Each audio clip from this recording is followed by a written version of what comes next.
Donc, bienvenue pour cette soirée qu'on a qualifiée de formation-débat, débat-formation, qui est proposée conjointement par le collectif des associations citoyennes, par l'Union fédérale d'intervention des structures culturelles, donc l'UFISC, dont le président est ici.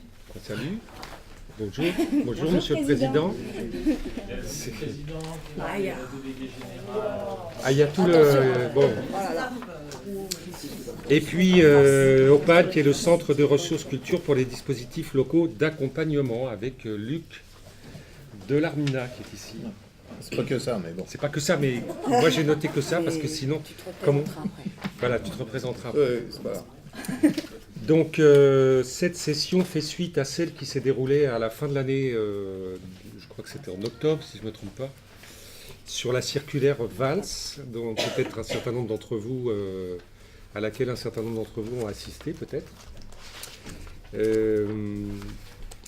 Cette session donc concrétise la démarche du CAC qui est d'armer de multiples façons, et notamment ce type de soirée, d'armer les associations face aux graves menaces qui pèsent sur elles dans leurs activités et dans leurs relations avec les administrations, tant au niveau des collectivités locales que de l'État. Et évidemment, le sujet qu'on va traiter ce soir est pleinement sur ces questions. La circulaire Valls reprend quelques-unes des propositions du CAC visant à définir de façon distincte, d'un côté, l'évaluation d'une politique publique, l'évaluation destinée à contrôler l'utilisation des deniers publics, et ensuite l'évaluation pour l'association ou auto-évaluation, qui est en fait un outil de gouvernance et de démocratie interne, en tout cas qui devrait être considéré comme tel, et qui lui permet d'améliorer son action et de prendre des décisions. Nous aurons, donc vous avez le déroulé sous les yeux, vous voyez que c'est très très serré, donc on finira à 21h35, sachant qu'on finira à 21h30 et on se donnera 5 minutes pour ouvrir des perspectives pour les éventuelles prochaines sessions. Donc la première séquence, ce sera la circulaire, donc le contexte, les possibilités d'ouverture et la redéfinition des relations avec Patricia Koller, que tout le monde connaît. Ensuite, là, ça sera l'évaluation dans le cadre conventionnel de partenariat public avec Luc Delarmina, que tout le monde connaît aussi. Et puis, comme on les aime bien, ils vont faire les deux autres séquences, donc l'évaluation en interne, et notamment les questions de l'évaluation participative avec Luc, et l'évaluation sur un territoire, évaluation aussi participative et collective, d'un ensemble d'acteurs qui sera proposé par Patricia. Donc, à la toute fin, évidemment, on fera très très vite une perspective pour savoir de quoi on va parler la prochaine fois, si vous en êtes d'accord. Et puis, comme il se doit, ces sessions sont évidemment complètement interactives. Donc, il doit y avoir plus de temps dans le débat, dans les questions, dans les réponses, dans l'échange, que les intervenants, que ce que vont dire les intervenants, qui va être plutôt une introduction à ces débats. Voilà. Comme vous l'avez compris, comme Jean-Marc l'a dit, on a choisi un petit peu de découper cette formation en plusieurs temps et de favoriser un peu des entrées en matière qu'on va vous proposer, Luc et moi, mais qui doivent être des éléments d'appui à la discussion et à l'échange et au débat entre nous, soit sur des questions un peu pratiques, soit en effet sur des débats aussi politiques que nous pouvons avoir. Et nous avons donc placé cette soirée dans la suite de la soirée que nous avions eue en octobre sur la circulaire Valls sur les relations entre associations et collectivités territoriales, qui a été publiée donc en septembre dernier, septembre 2015, qui était une circulaire que nous attendions depuis longtemps et pour laquelle nous avons beaucoup travaillé au sein du collectif des associations citoyennes.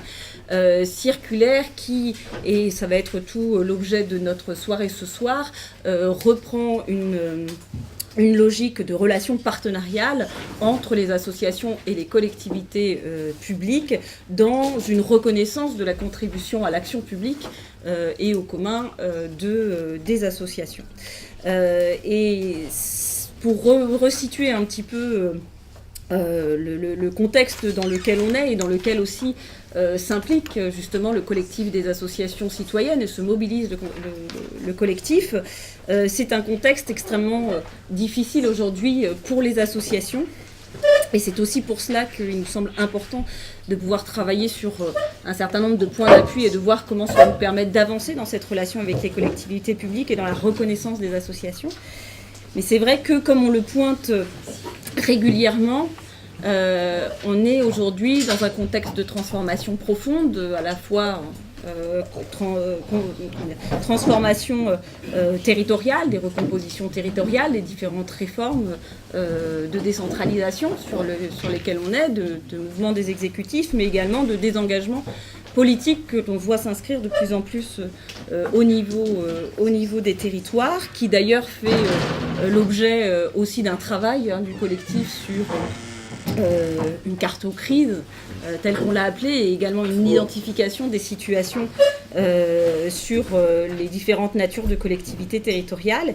Et on voit qu'on s'inscrit aujourd'hui dans un contexte difficile de relation entre les associations et les collectivités territoriales, notamment du fait de désengagement ou de baisse de financement public aigu qui commence à se lire de manière forte de ces collectivités, et qu'il y a une nécessité aujourd'hui de redéfinir les objectifs politiques et la contribution politique qu'ont les associations dans le champ de l'intérêt général, et donc dans la relation qu'elles nouent avec les collectivités territoriales, notamment au regard d'une intervention publique. Évidemment, c'est un contexte qui est d'autant plus négatif que on est dans un contexte d'inégalité sociale qui croise, d'ailleurs de mobilisation citoyenne que l'on voit monter, d'expression citoyenne que l'on voit monter ces derniers mois, et des disparités territoriales également, où on voit aussi des risques de concentration sur les territoires, sur certaines collectivités ou alors sur certains projets d'intérêt général, et qu'il y a aussi là à reconsidérer la question de la diversité justement des initiatives associatives, des initiatives citoyennes. Donc ça, c'est aussi un des éléments qui va nous permettre de travailler aujourd'hui sur la question de l'observation et de l'évaluation, puisque on fait face à la fois à une logique qu'on voit arriver, en tout cas que nous on perçoit au niveau du collectif, et puis plus généralement nous de notre union dans la culture, mais je pense que vous devez vivre également dans certains réseaux associatifs, qui est à la fois une double tension entre des logiques de remunicipalisation et d'une volonté de maîtrise, on va dire, par les pouvoirs publics d'un certain nombre de projets sur les champs considérés, champ du social, champ de la culture, champ de l'environnement, champ des droits, etc. Et qu'on fait face à une certaine forme parfois de remunicipalisation des projets. Et qu'il y a une certaine forme de défiance parfois qui peut même se lire vis-à-vis des associations citoyennes, avec soit une véritable presque forme de mépris, parfois qui est renvoyée aux associations par rapport à leurs projets, voire à l'utilisation des fonds publics. Je ne ferai par exemple que renvoyer à la lettre ouverte que nous avons pu faire contre la présidente de la région d'Île-de-France et contre l'audit, ou plus exactement contre l'article du Figaro qui présentait l'audit demandé par la région Île-de-France et qui pointait du doigt justement les associations en les décrédibilisant et avec des éléments par exemple sur le mauvais usage du financement public, ou sur le fait que les associations ne rendaient pas assez de comptes sur l'utilisation de cet argent public.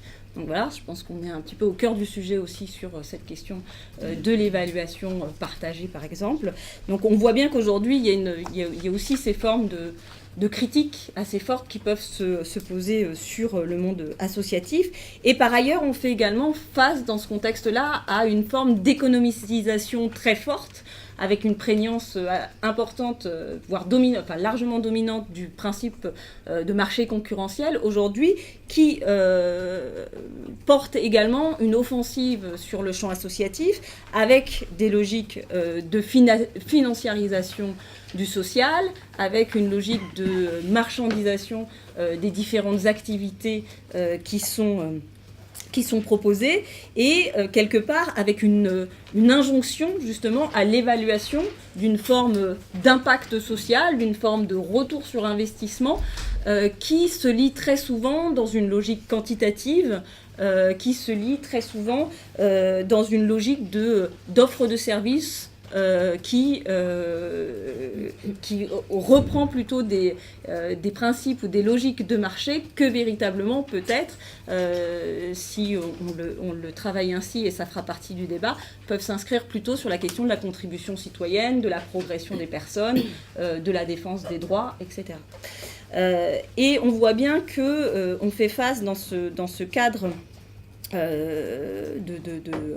dans ce contexte un petit peu de tension justement entre ces deux logiques, que l'évaluation est un peu au cœur, en tout cas est une dimension et un enjeu important dans la maîtrise du champ politique associatif, puisque on est aujourd'hui aussi dans une logique de construction des politiques publiques, du cadre normatif, qui s'appuie beaucoup sur une logique de performance, héritée notamment de la loi organique relative à la loi de finances, la fameuse LOLF, dont on a parlé beaucoup il y a quelques années, et qui redonne une logique en effet d'objectifs de performance aux deniers publics en fait.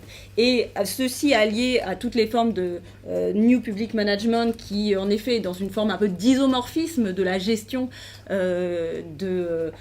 des services publics et du champ public avec des logiques plutôt économiques de marché, fait qu'on rejoint une évaluation qui en effet a tendance à se proposer plutôt des indicateurs quantitatifs, plutôt des indicateurs dans une logique d'offre en réponse à une demande, presque une logique de répondre à une clientèle, plus que peut-être une logique de construction de l'intérêt général et de réponse en effet à un certain nombre d'objectifs, une fois de plus, de défense des droits ou autres.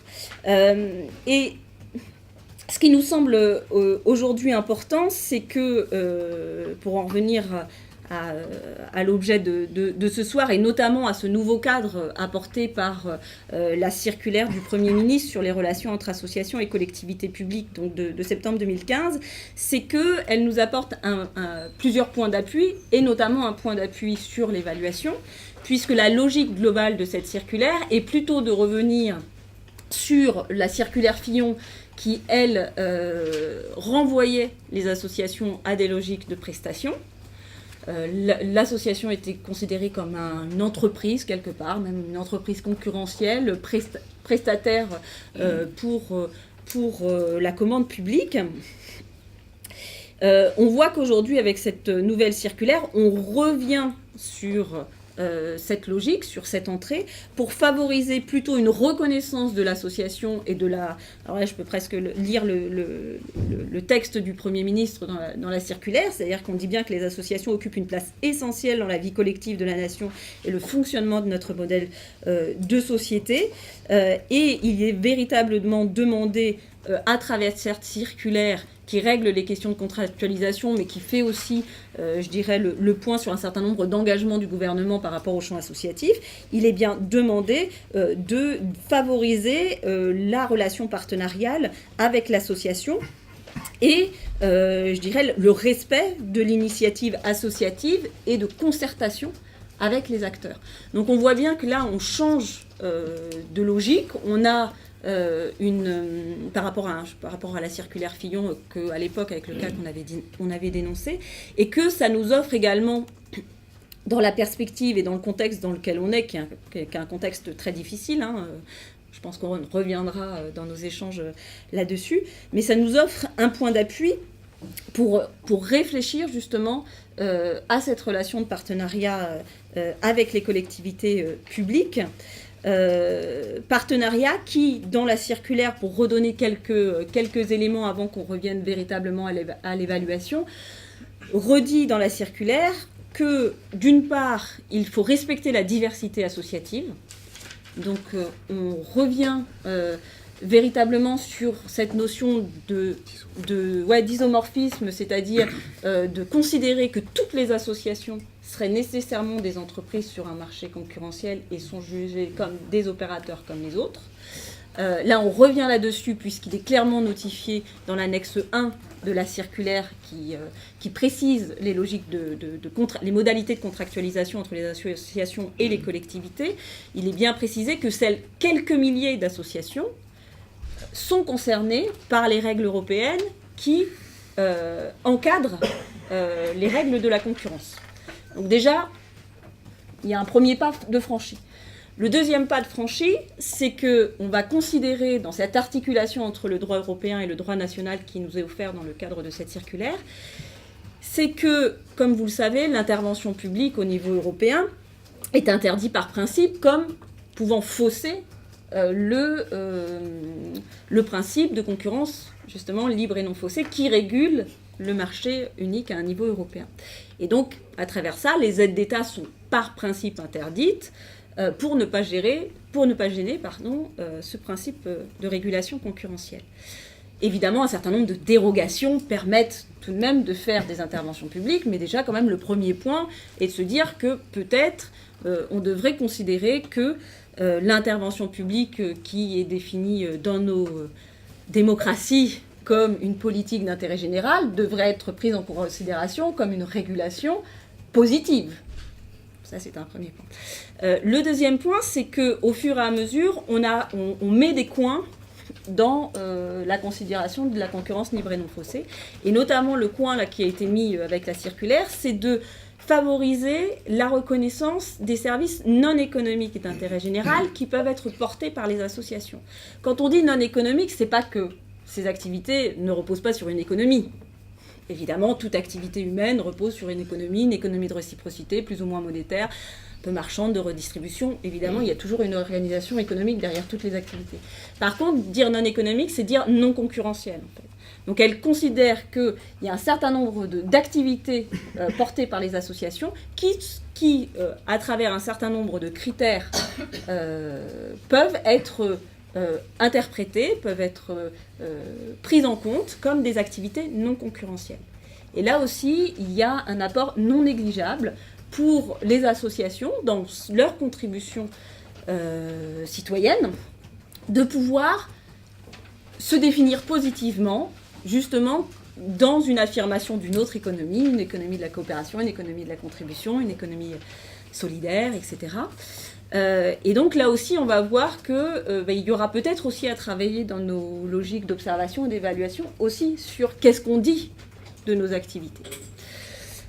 Donc voilà, ça c'est le deuxième point, je pense, important. Et puis le troisième point important, c'est la reconnaissance, mais ça c'est pas forcément la circulaire qui l'apporte, c'est plutôt la définition de la subvention dans la loi de l'économie sociale et solidaire de juillet 2014. C'est la définition de la subvention dans la loi qui reconnaît l'initiative associative, qui reconnaît qu'un acteur peut avoir un financement public sur un projet, une activité ou sur son projet associatif de manière générale, sur du fonctionnement ou de l'investissement, à partir du moment, évidemment, où c'est justifié par un intérêt général et qui le distingue très clairement de la commande publique. Donc là, cette reconnaissance de l'initiative associative, on verra également que dans la question de la contractualisation avec une collectivité territoriale et dans justement cette réflexion sur la relation partenariale qui est tissée avec les collectivités, est également un élément sur lequel il faut qu'on soit en attention et qu'on voit, mais ça je laisserai Luc en parler, qu'on voit qu'on a aussi des tensions à cet endroit-là dans les conventions qui sont tissées entre les acteurs et les collectivités qui les soutiennent pour justement soit avoir un bon respect de cette initiative associative, soit aussi faire attention qu'on ne bascule pas justement dans plutôt une relation de commande publique qui pourrait déqualifier la logique de subvention. Voilà, c'était peut-être un peu une entrée en matière, pour vous dire l'enjeu aujourd'hui que constitue cette question, enfin en tout cas ce qui nous a semblé intéressant de la porter dans ce temps de formation dans les suites de la circulaire Valls comme un enjeu sur l'évaluation, un enjeu global sur comment on définit nos cadres aujourd'hui et comment ça s'inscrit aussi dans une réflexion démocratique, et en même temps comment d'un point de vue très pratique les acteurs vont pouvoir avoir aussi des méthodes, de l'outillage, être en capacité de définir cette évaluation partagée dans leur relation avec leur collectivité, mais également dans leur relation entre acteurs, voire aussi sur une logique territoriale. Okay. Merci. Bon. Vous avez la parole, messieurs, dames. Pour un petit moment, d'ailleurs.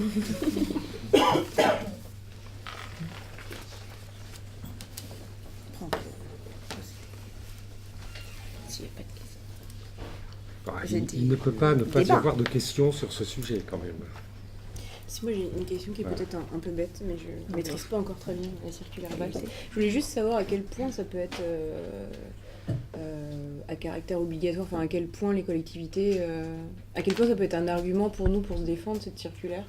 Est-ce que parce que du coup ce qui est dit dedans effectivement c'est très intéressant et ça pourrait bien nous rendre service, et c'est pas du tout ce qui se passe en réalité sur le terrain. On va carrément à l'inverse de ça. En tout cas nous en Seine-et-Marne c'est un peu ça, et on est a priori pas les seuls, et voilà, donc question que je me pose depuis un certain temps.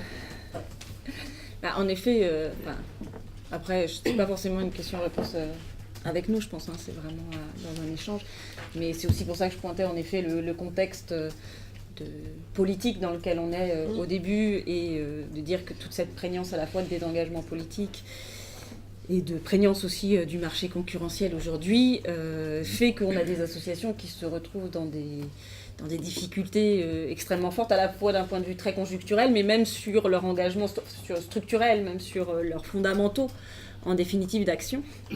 Et c'est vrai que la circulaire, elle arrive comme un point d'appui important, au sens où elle permet quand même, c'est un texte réglementaire, donc c'est un texte du Premier ministre, donc ça permet d'asseoir une discussion avec l'État et les collectivités, et notamment ce qui nous était beaucoup rétorqué au moment de la circulaire Fillon, et notamment dans la sécurisation des relations au regard du droit européen.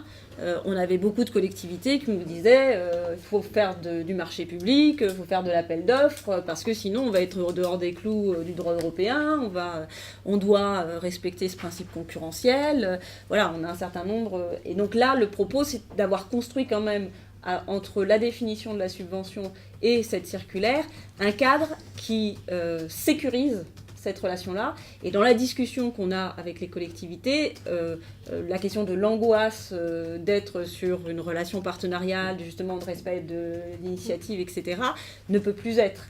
Même très souvent, mais ça, Luc, tu pourrais redire, c'est plus souvent même les marchés publics qui ont des contentieux d'ailleurs que dans les logiques de subvention. Oui, disons qu'il n'y a pas beaucoup de subventions qui se font requalifier en marché public, tandis que les marchés publics qui sont annulés, il y en a, je ne sais pas combien, 3 4 000, je ne sais pas combien, c'est énorme. Et après, oui, il nous reste la question du combat politique et de l'engagement politique sur ce qui fait le socle des activités des associations. Là, je pense qu'on y reviendra aussi dans le débat justement sur la question peut-être territoriale, et de voir aussi comment peut-être il y a des mobilisations collectives ou des réflexions à avoir en termes de mobilisation sur les territoires. Bon, on peut peut-être en fait illustrer et voir aussi d'où on part, c'est-à-dire du coup on a fait un exercice, on a pris quelques conventions actuelles avec différents soit ministères, collectivités, pour voir comment a été rédigé déjà le principe le petit article sur l'évaluation. Donc on a commencé par l'Europe. Donc Europe, c'est évaluation de l'opération déjà. Et c'est des données, voilà, c'est les données relatives aux indicateurs seront utilisées pour rendre compte des conditions d'exécution de l'opération. On est vraiment là dans, j'allais dire, dans une évaluation indicateur. C'est vraiment, mais c'est quand même le chapitre sur l'évaluation. Après, on en a pris un, je crois que ça c'est le ministère de l'Emploi. Donc c'est le bénéficiaire s'engage à fournir au moins 3 mois avant le terme de la convention, donc en septembre, avant la fin de l'année, un rapport d'activité quantitatif et qualitatif de la mise en œuvre de l'action, etc. Et puis après, alors là non, en fait c'est pas le ministère de l'Emploi, c'est la Caisse des dépôts, mais bon, procédera conjointement avec le bénéficiaire quand même à l'évaluation des conditions de réalisation de l'action. Voilà, donc ça c'est une définition de l'évaluation, mais qui est concrètement mis en acte à travers souvent des indicateurs et un bilan de l'action de fin d'année, voilà. Mais de proprement parler de discussion, de débat autour de cette évaluation, point. Au ministère de la Culture, c'est à peu près les mêmes termes, hein, c'est-à-dire l'association s'engage à fournir au moins 3 mois avant le terme de la convention un bilan d'ensemble, qualitatif et quantitatif. Et l'administration quand même procède conjointement avec l'association. C'est à peu près la même rédaction, hein, voilà. Mais en fait, ça se résume quand même toujours à un bilan de l'action. Après, on en a eu on a essayé de voir comment on pouvait transformer ça aussi avec une collectivité locale.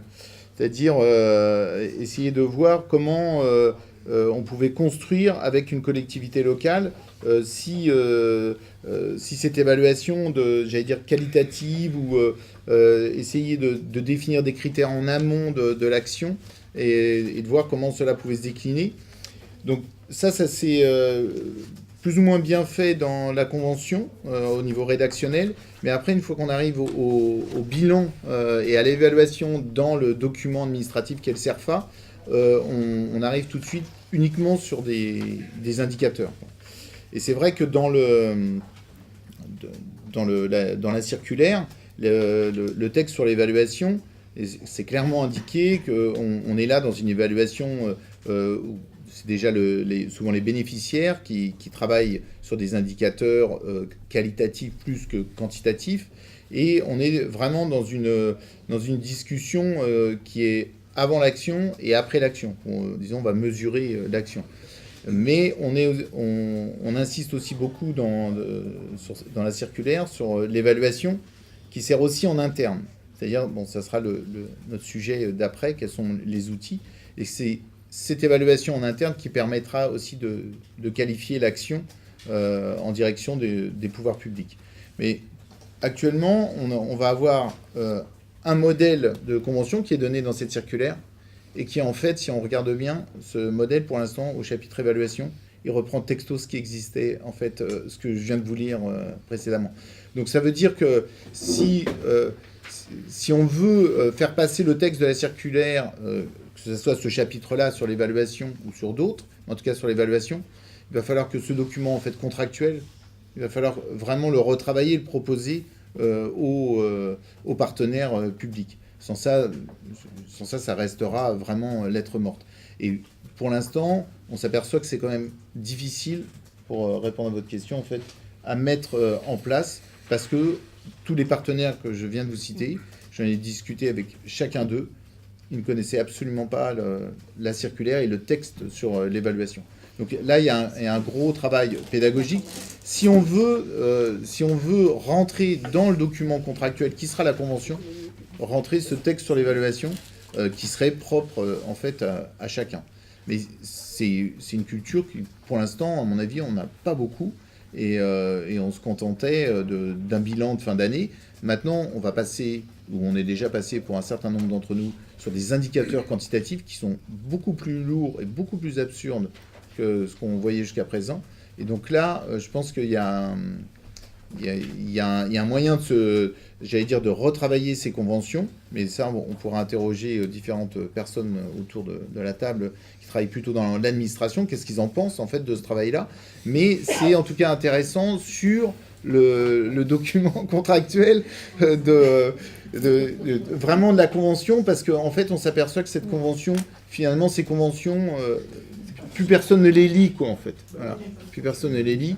Et en même temps, on voit bien quand on arrive sur des projets un peu plus lourds, que tout d'un coup, on voit arriver des indicateurs quand même finalement absurdes et très très contraignants, où on se retrouve dans une logique, comme décrivait Patricia, vraiment de, bah voilà, c'est une espèce de prestation de service qu'on a rendue et on va compter combien de personnes on a touché, etc.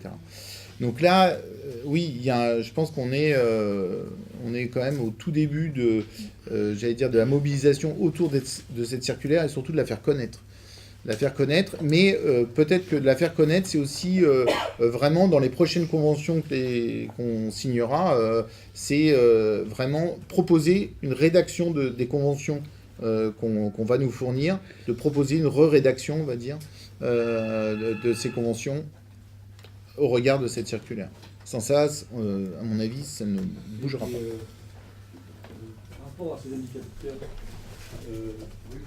donc la demande de subvention est faite. Elle est faite pour réaliser un certain nombre d'actions. Je suppose qu'il y a déjà des indicateurs. Et il faut espérer qu'à l'arrivée, on nous demande de travailler sur les mêmes. C'est atteint ou c'est pas atteint, ça je suis d'accord, ça peut varier. Mais on ne peut pas inventer les indicateurs en cours de route. Non, mais les indicateurs, si on vous les donne, d'emblée, que vous ne les discutez pas au début de l'action, à mon avis, ils vous conviendront rarement. Mais c'est un principe qui existe déjà dans les dossiers du Fonds social européen. Oui. Les indicateurs sont inscrits au niveau du dépôt du dossier. Ça constitue la complétude du dossier. Si à l'arrivée on retrouve la moitié des objectifs atteints, effectivement, l'aide de l'Europe est divisée quasiment par deux. Voilà. Mais là, je ne vois pas comment ça peut être imaginé en cours de route. Sur les dossiers européens, vous avez des indicateurs quantitatifs effectivement assez lourds, mais qui sont surtout des pièces financières en fait. Plus que des indicateurs chiffrés quand même sur le nombre de populations. C'est assez vague. Oui, mais en même temps, moi pour en remplir quelques-uns, on va rarement aller vérifier si votre champ d'action, par exemple, c'est 35 000 associations. Ça va être difficilement vérifiable. Par contre... Si vous voulez accueillir 100 jeunes... Oui, bien sûr. Bien sûr. Mais ça, c'est vraiment j'allais dire, dans le cœur de l'action. C'est-à-dire, si votre action, c'est de produire des documents, vous allez dire, je vais produire des documents. Voilà. Donc, vous engagez quand même un certain nombre d'actions. Donc ça, c'est les indicateurs que vous avez posés dans votre projet. Après, sur l'évaluation qualitative, vous pouvez décider énormément de choses, en fait, dans les dossiers européens, sur vous, ce que vous voulez mettre. Mais j'allais dire, c'est à vous de vous emparer de cette évaluation. À la limite, vous pouvez avoir plus de liberté parce que vous avez un deuxième chapitre qualitatif dans les dossiers européens que vous n'avez pas forcément dans les conventions en France, en fait. Où là, vous avez besoin de vraiment rédiger. Mais en fait, vous pouvez.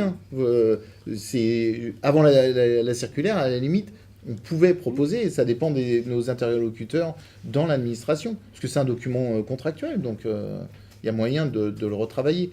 Après, la circulaire, le chapitre sur l'évaluation, là où elle est intéressante, c'est qu'elle fait le lien entre l'évaluation finalement interne, j'allais dire presque du sens et de la valeur de son projet, tout autant que j'allais dire des indicateurs même qualitatifs sur l'action elle-même, quoi. Voilà, c'est...